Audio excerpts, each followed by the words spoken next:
Hadirin jamaah Jumat rahimani wa rahimakumullah.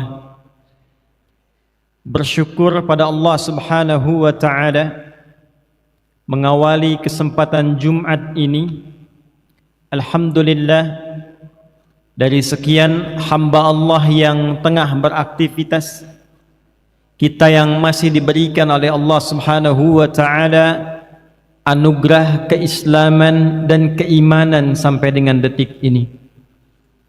Bersyukur pada Allah Subhanahu wa taala, di antara sekian hamba Allah yang hidup di muka bumi sampai detik ini, yang mengaku berislam dan beriman, kita yang masih diberikan anugerah oleh Allah untuk membuktikan keimanan kita kepada Allah dengan menunaikan ibadah Jumat hari ini.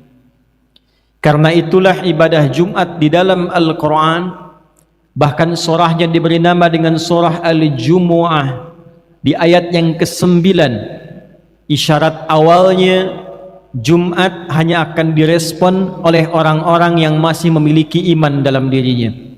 Maka Allah memanggil dengan panggilan iman, ya ayyuhalladzina amanu, hai seluruh hamba-hamba yang telah menyatakan dirinya beriman pada Allah Subhanahu wa taala.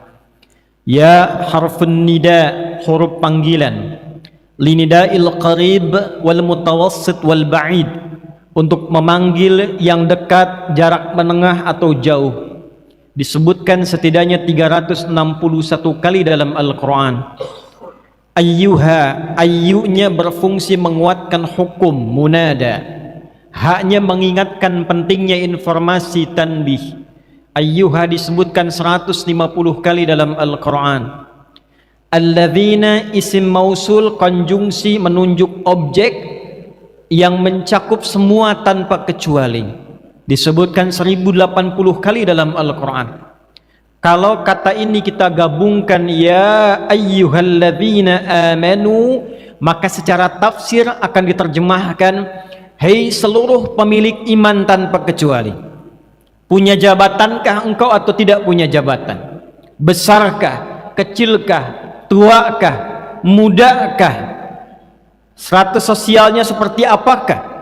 Sepanjang engkau memiliki iman kepadaku, apakah engkau jauh jaraknya, menengah jaraknya, dekat jaraknya? Idza nudiya lis-salati min yaumil jumu'ati fas'au ila dzikrillah.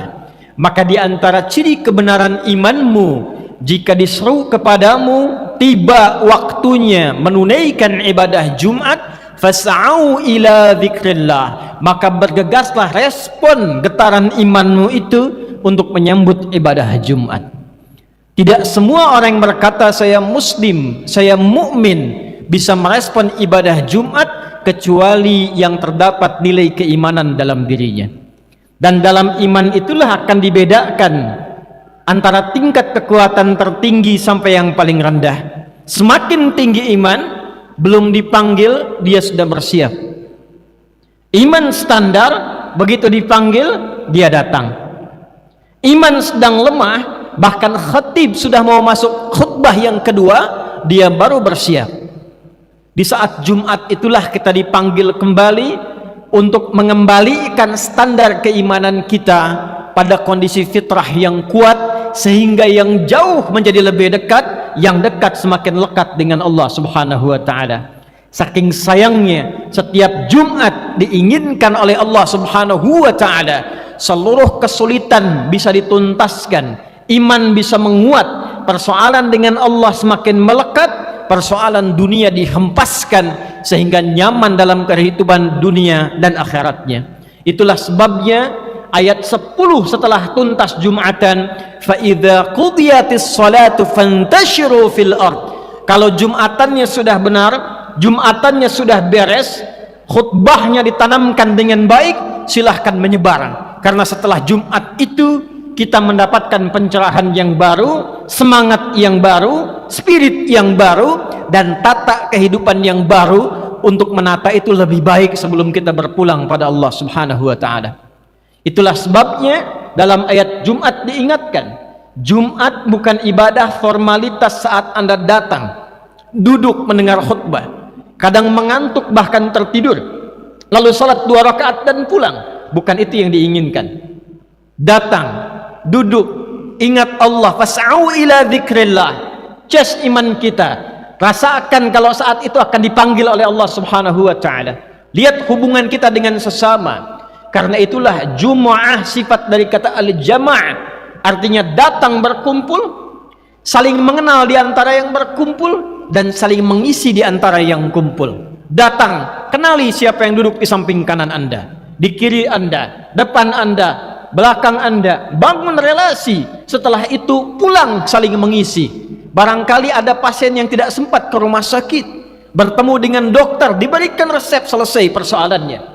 Ada yang tidak punya pekerjaan, datang bertemu dengan orang yang punya lapangan usaha, bertemu, bangun relasi, selesai urusannya. Itulah Jumat yang pertama kali disyariatkan pada Rasulullah sallallahu alaihi wasallam, berupa Jumat solusi yang menyatukan umat Islam dalam nilai keislaman yang baik dan benar.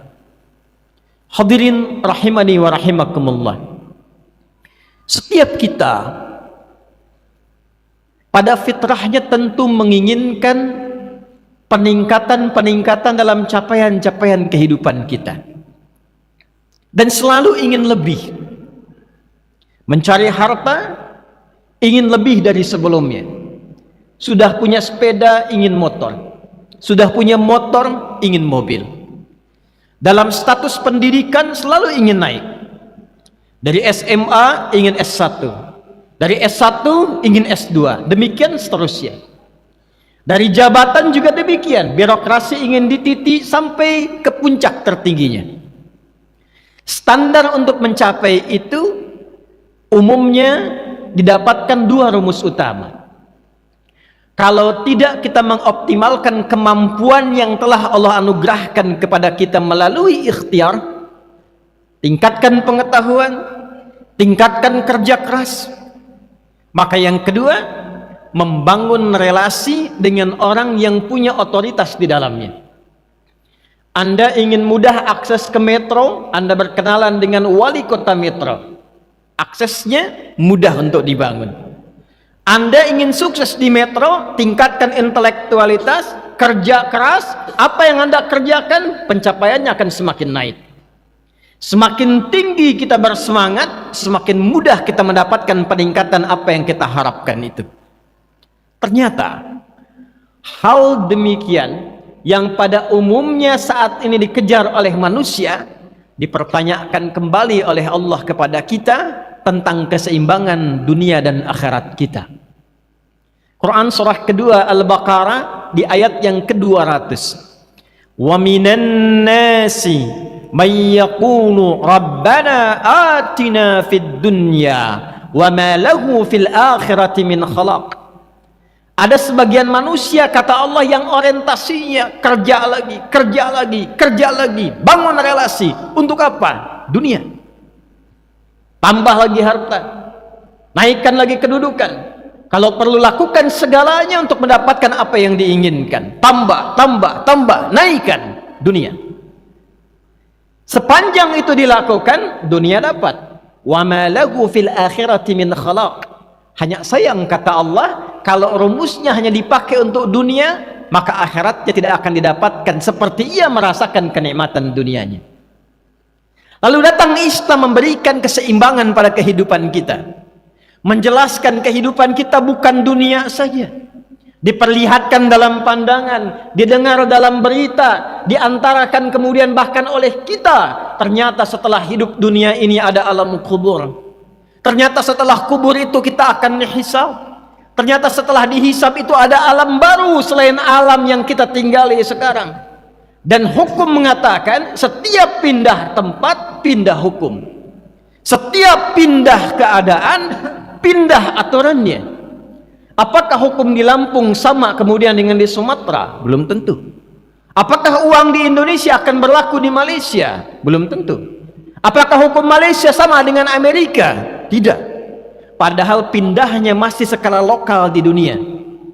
Lantas Anda ingin menyimpulkan bahwa hidup di dunia hukumnya sama dengan alam kubur, bekal dunia sama dengan akhirat? Tidak.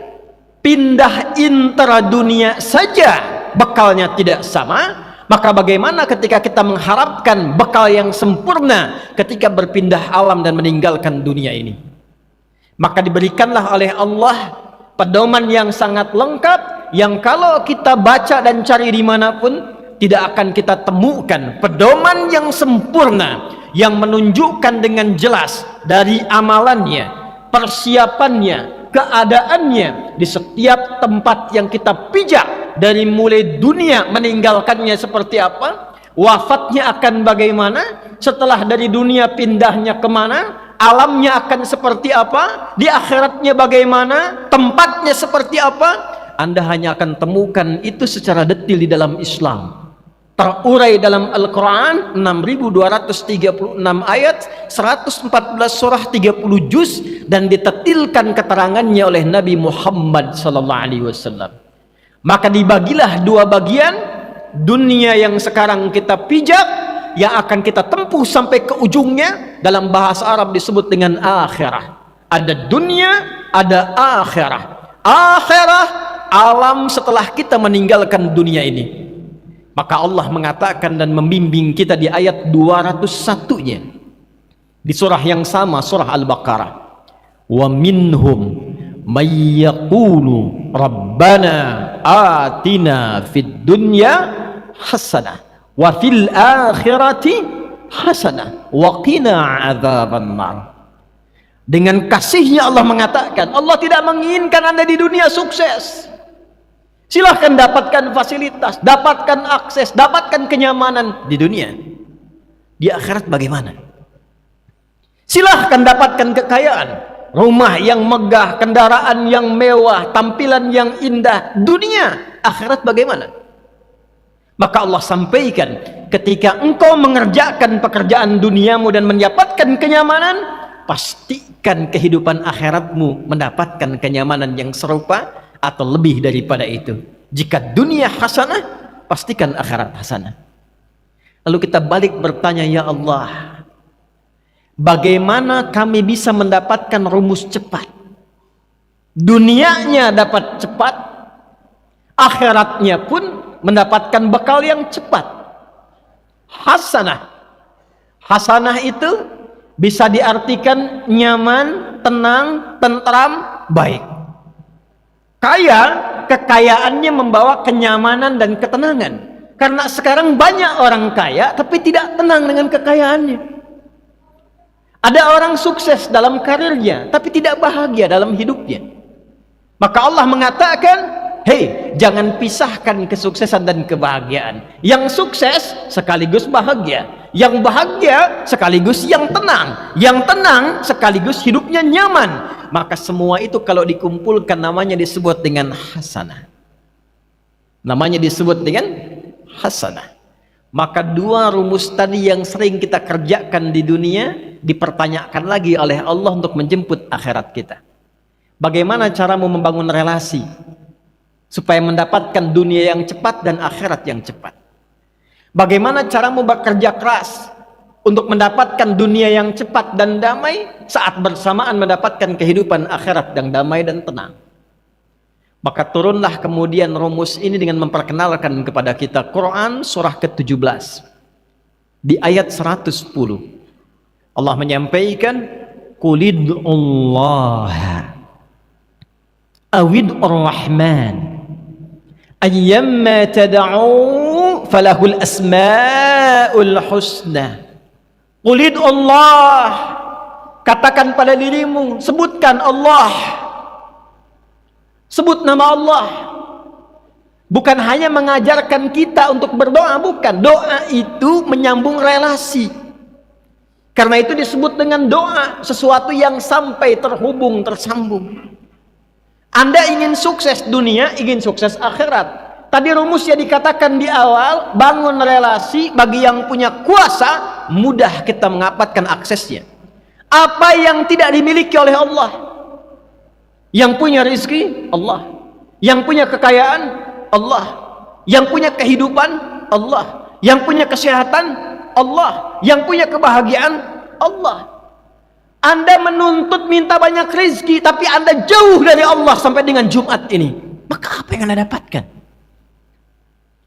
Bahkan kata sahabat Ali bin Abi Thalib, ajaban linnas aw kama qala, manusia itu aneh. Ingin surga, tapi banyak mengerjakan amalan neraka. Tak ingin ke neraka, tapi banyak terjerumus pada sifat-sifat ahli neraka.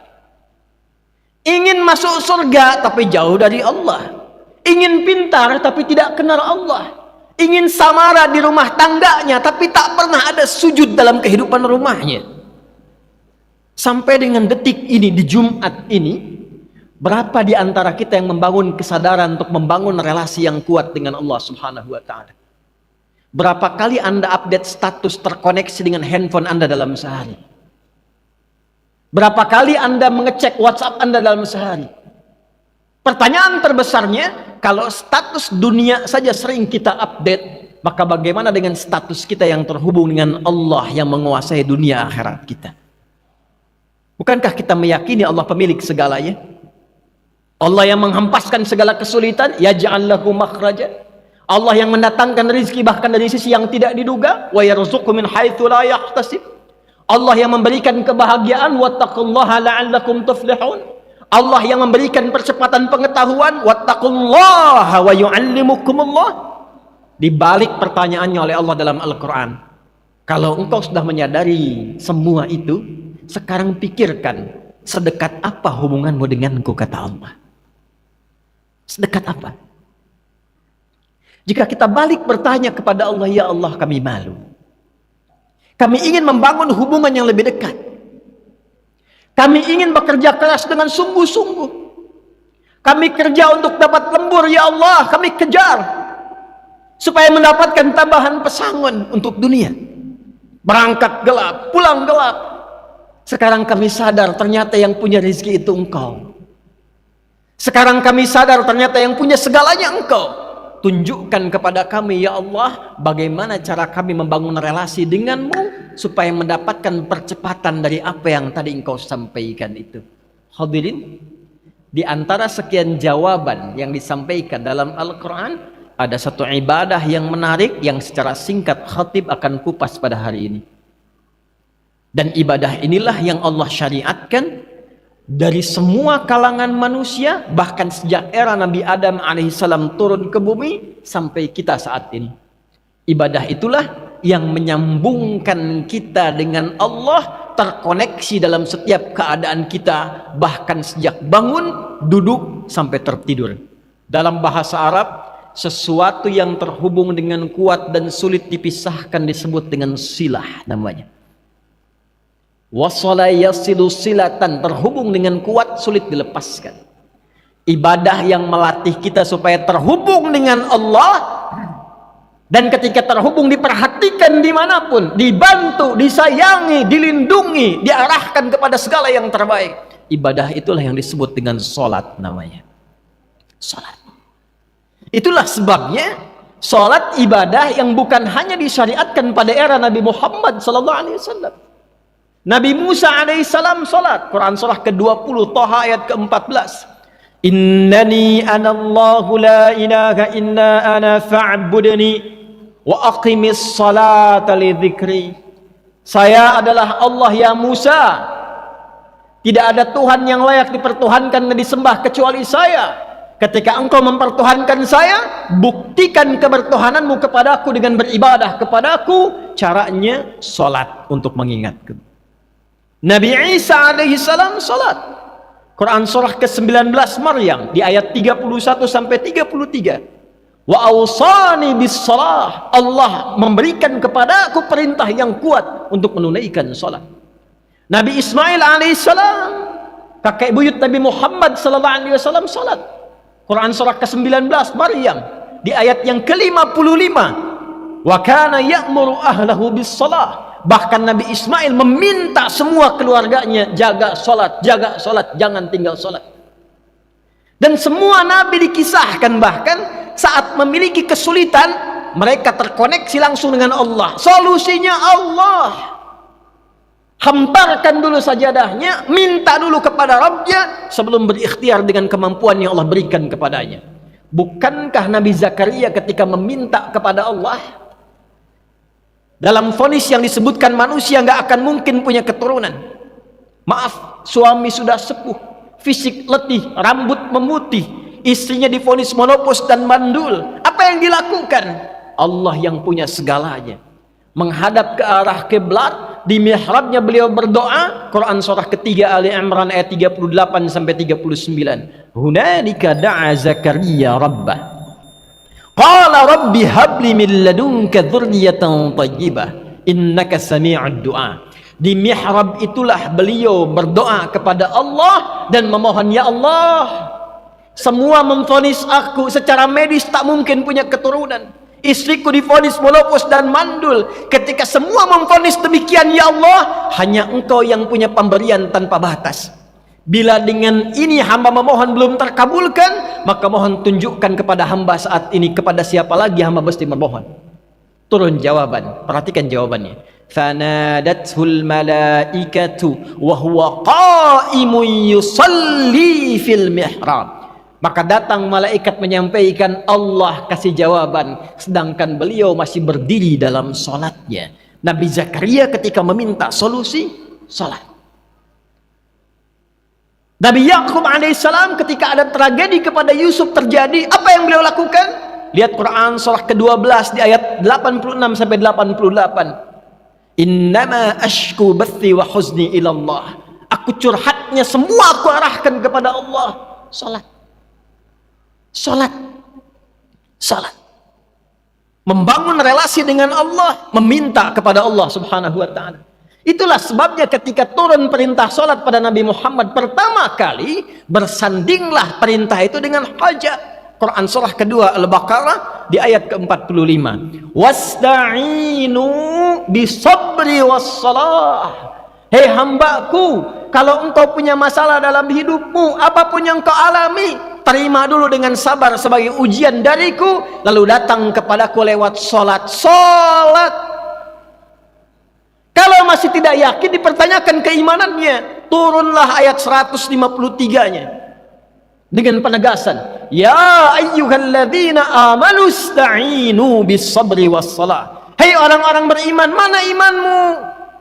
Bukankah engkau mengatakan beriman? Buktikan imanmu. Kalau punya persoalan, terima dengan sabar, bentangkan sajadah, minta kepada Allah.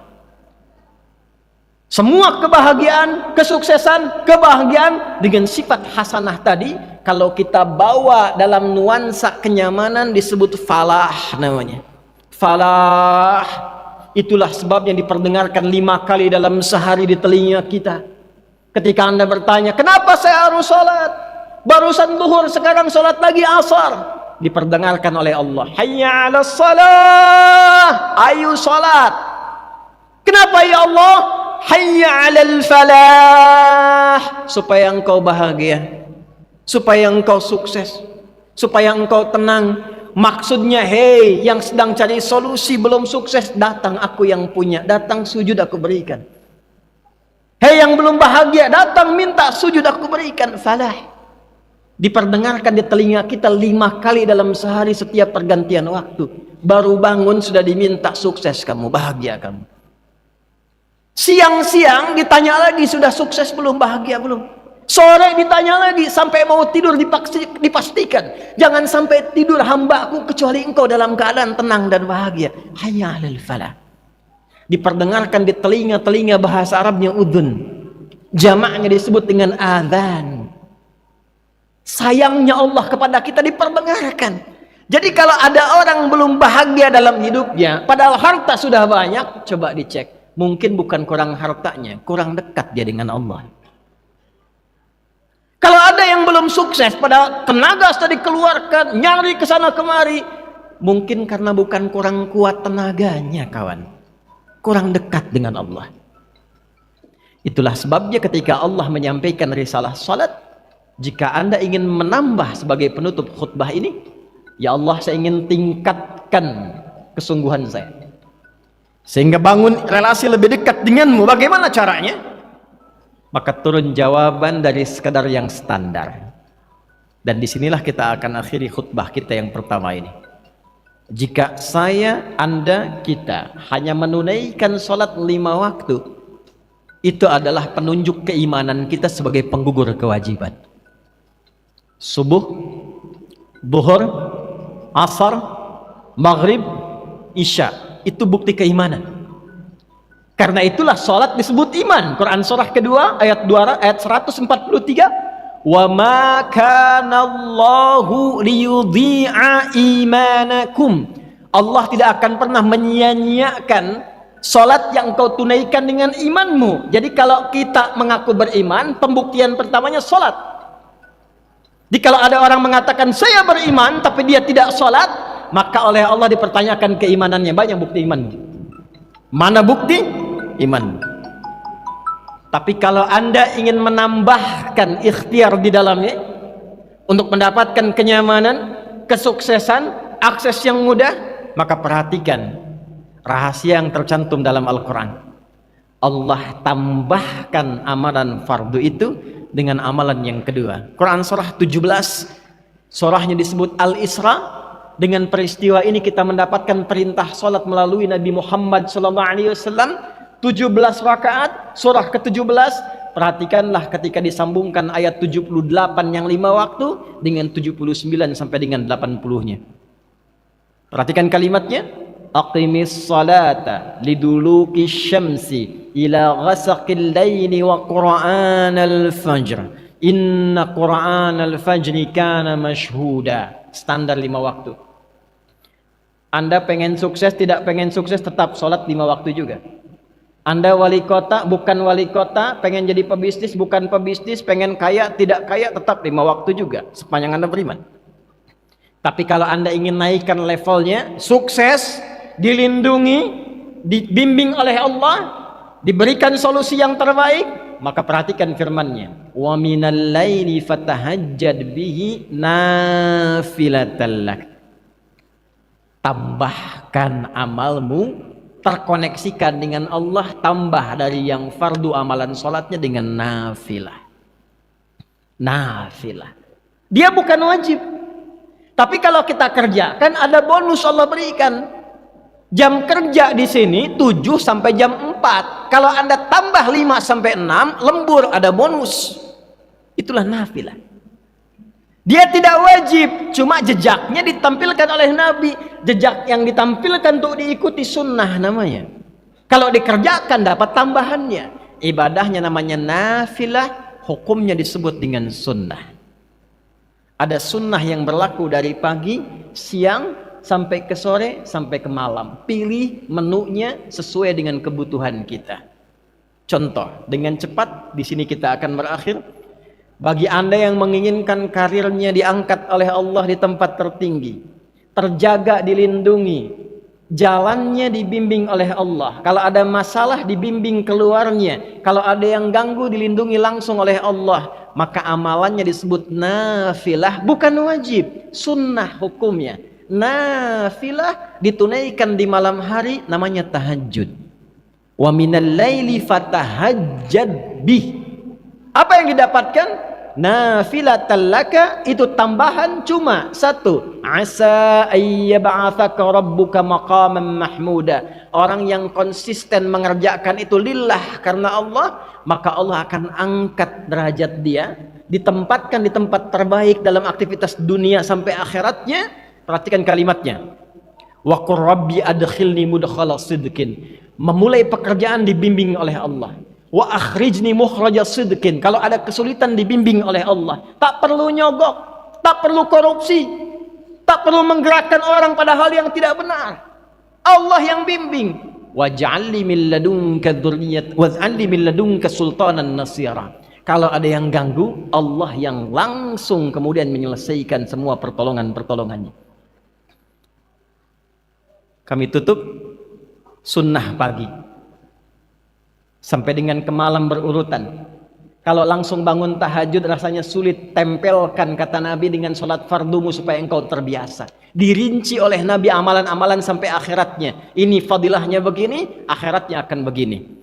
Hadis riwayat At-Tirmidzi nomor hadis 414 dari Ummu Habibah radhiyallahu taala anha, dikonfirmasi oleh Sayyidah Aisyah radhiyallahu taala anha. Riwayat Ummu Habibah mengatakan, qalat, ya qala Rasulullah sallallahu alaihi wasallam, man shalla isnatai asyrata rak'atan tatawwuan ghaira fariidatin bunya lahu bihinna baitun fil jannah.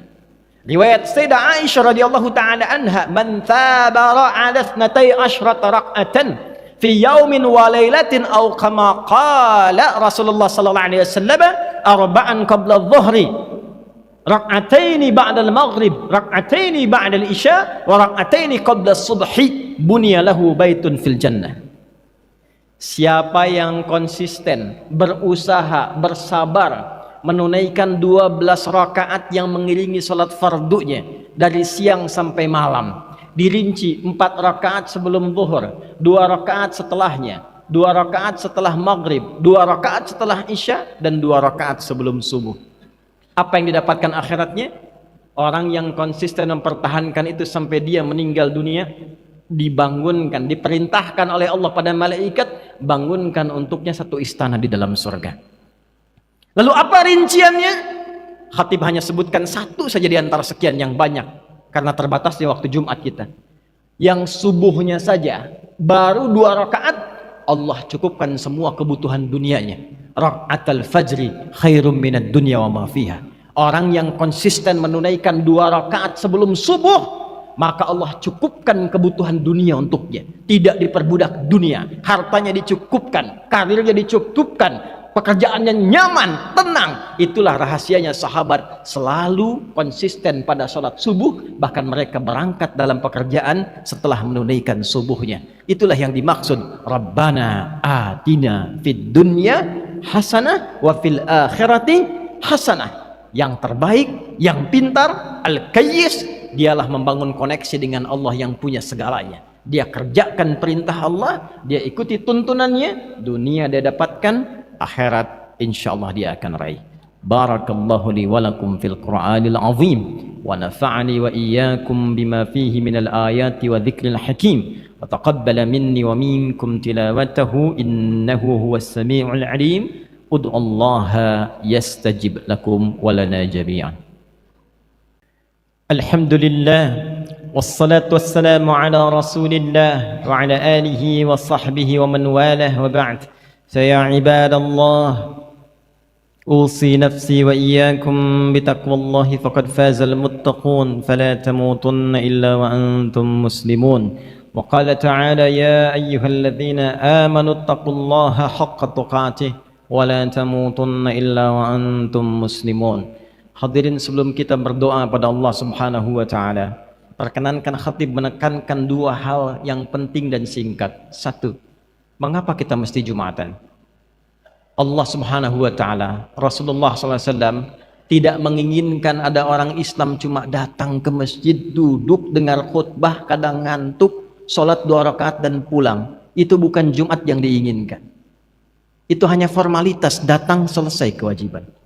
Yang diinginkan datang, bangun persaudaraan, ikatkan ukhuwah kita, saling mengisi. Itulah Jumat yang diinginkan oleh Allah dan Rasulnya ketika syariat ini didatangkan. Kalau tidak ada makna ini, kenapa harus Jumat? Cukup zuhur selesai. Karena setiap pekan diinginkan kita bersatu secara utuh dalam kebaikan dan saling mengisi serta mengingatkan dalam kebaikan. Kalau itu bisa dilakukan skala metro saja, saya yakin bukan hanya ukhuwahnya, tapi pembangunan, kesejahteraan, kemakmuran, dan kebaikan akan kita dapatkan di tempat ini. Yang kedua, hadirin, setiap Jumat kita diminta refleksi. Sejauh apa kedekatan kita dengan Allah? Jangan-jangan selama ini kita sering mengharap, meminta, menuntut segala hal, tapi ternyata lupa hubungan kurang baik dengan Allah Subhanahu wa taala. Perbaiki minimal secara singkat dalam sholat kita. Minimal secara singkat dalam sholat kita. Berusahalah untuk menambah dengan sholat-sholat sunnah selain yang fardu, karena di balik sunnah bukan hanya melengkapi sholat fardu kita, tapi ada fadilah, keutamaan-keutamaan yang baik untuk dunia dan akhirat kita. Baik itu kita ketahui hikmahnya atau belum kita ketahui.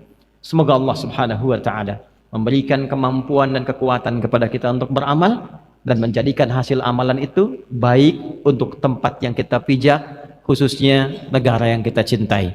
Innallaha wa malaikatahu yusalluna 'alan nabi ya ayyuhalladzina amanu sallu 'alaihi wa sallimu taslima.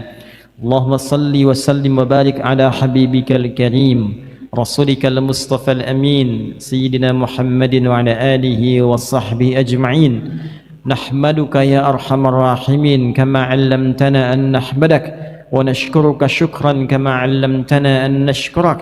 أنت المقدم وأنت المؤخر بيدك الخير إنك على كل شيء قدير. ربنا لا تدع لنا في مقامنا هذا وفي كل مقام ذنبا إلا غفرته. Ya Allah, jangan biarkan ada satu hamba-Mu yang ada di Jumat ini ya Allah yang datang penuh dosa, kecuali saat ia meninggalkan Jumat ini Engkau telah gugurkan seluruh dosa-dosanya. Wala hamman illa farajtah ya Allah. Jika ada yang datang ke Jumat ini membawa kegelisahan, jangan biarkan ia meninggalkan Jumat ini kecuali Engkau telah tenangkan keadaan hatinya. Wala asiran illa yasartah ya Allah. Engkau yang maha mengetahui jika ada di antara jamaah yang datang membawa kesulitan dalam hidupnya, dengan keikhlasannya menunaikan Jumat, jangan biarkan ia meninggalkan Jumat ini kecuali Engkau telah tuntaskan dan hilangkan seluruh kesulitannya. Wala hajatan min hawaijid dunya wal akhirati fiha laka ridha wa fiha lana salah illa qadaitaha ya arhamar rahimin. Ya Allah, Engkau yang maha mengetahui setiap satu di antara kami memiliki hajat tersembunyi dalam hatinya. Selama itu baik untuk dunia dan akhiratnya. Mohon dengan keikhlasannya beramal di Jumat ini, kabulkan seluruh permohonannya ya arhamar rahimin. Allahumma barik ya Allah hadhil Madinah mantiqati Mitra ya arhamar rahimin. Wahfad amiraha ya rabbal alamin. Allahumma hdihi ya arhamar rahimin. Ya Allah, mohon jaga kota Metro di Lampung ini ya Allah. Berikan hidayah ya Allah kepada wali kota dan jajarannya, Forkom Pindanya.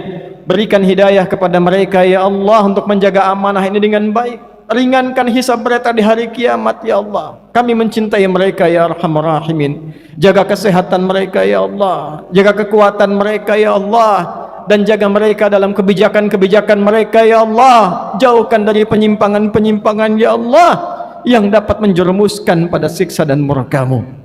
Allahumma ahfad ulama'ana ya arhamar rahimin waj'alhum mukhlashina lakad-din. Ya Allah, mohon jaga para ulama kami khususnya di Metro ini ya Allah. Sehatkan mereka ya Allah, kuatkan mereka ya Allah, berikan ilmu yang bermanfaat, mencerahkan bagi warga ini ya Allah. Jauhkan kami dari perpecahan ya arhamar rahimin.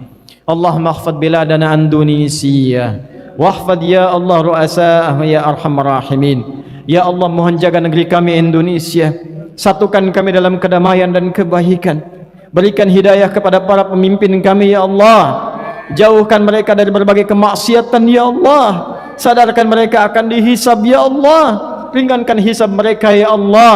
Satukan kami dalam kemuliaan dan jauhkan kami dari perpecahan ya Rabbal Alamin. Allahumma Rabbana atina fid dunya hasanah wa fil akhirati hasanah wa qina adzaban nar. Allahumma qfina bihalalika an haramik وأغننا بطاعتك عن معصيتك وبفضلك عمن سواك يا أرحم الراحمين يا خير الناصرين. اللهم انصر إخوتنا في فلسطين. اللهم انصر إخوتنا في فلسطين. اللهم انصر إخوتنا في فلسطين. Ya Allah, mohon anugerahkan pertolongan-Mu yang sempurna kepada seluruh saudara-saudari kami di Palestina ya Allah ya Rabbal Alamin. Allahumma zid quwwatal mujahidin fi Palestin. Ya Allah, berikan tambahan kekuatan pada para pejuang di Palestina ya arhamar rahim. Warzuqna ni'matas salah fi Masjidil Aqsa qabla mamatina ya arhamar rahimin. Ya Allah, sebelum kami wafat berikan kesempatan untuk menunaikan salat di Masjidil Aqsa ya rabbal alamin. Wa khaffif hisabana yaumal qiyamati an dha'fina fi nusfatil Aqsa Palestina. Dan mohon ampuni dan ringankan hisab kami di hari kiamat ketika Engkau tanya kami ya Allah, apa yang telah Engkau perbuat untuk Palestina. Ringankan hisab kami di hari kiamat ya arhamar rahimin. Bifadlika subhana rabbika rabbil izzati amma yasifun. Wassalamun alal mursalin wa akhiru da'wana alhamdulillahi rabbil alamin. Ibadallah, qumu ila salatikum yarhamukumullah.